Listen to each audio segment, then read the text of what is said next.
Alrighty, so here comes our CH-47 Chinook helicopter on final. I believe he's going to land out on the taxiway out there, turn the turbo props off, and turn the engines off rather, and then we're going to put a tow bar on it and taxi it in. It made a fast flyby a few minutes ago, and that was pretty impressive. I got a bunch of stills of that. This particular helicopter is the backbone of the Army's helicopter airlift wing, has been since the 60s. The Chinook has served in campaigns like the Vietnam War, the Gulf campaigns. This particular Chinook served in Iraq and in Afghanistan with the United States Army, and its most recent post was at the Army National Guard unit in Stockton. This is a D model Chinook. They're transitioning to the F model with the glass cockpit, and the D model became surplus. So we're accredited with the Army, and they are giving us one of their older Chinook helicopters as an exhibit.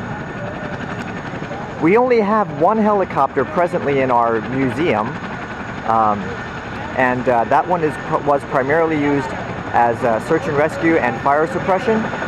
This one does a whole lot more. It's a heavy lift machine. It can carry up to 60 passengers, fully loaded, mostly soldiers. I don't know how large the crew complement is, but if it's not loaded with passengers and equipment, you can also sling vehicles underneath this helicopter and carry them.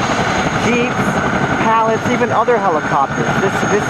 This helicopter can carry quite a load.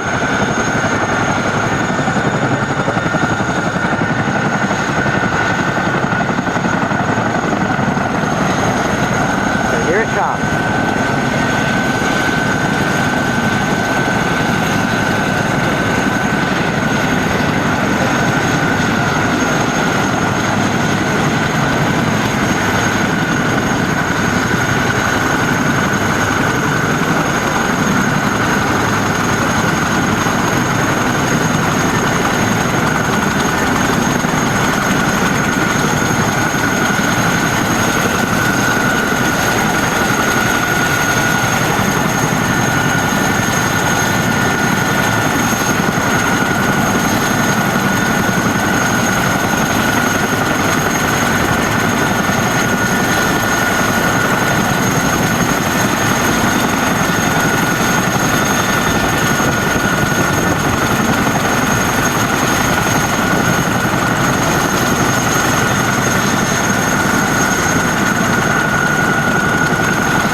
Okay, obviously he shut down the engines, and as soon as the aircraft is cleared, I intend to go aboard and hopefully get some stills of the equipment inside the exhibit. So this is our latest one, our second helicopter, the only Army helicopter we have at the museum. So that makes this one especially unique.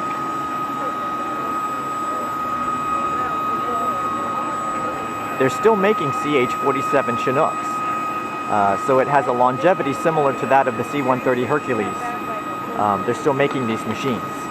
That's how useful they are. Obviously it has two rotor stalks, one front, one back, and they're timed to avoid each other when they cross in the middle.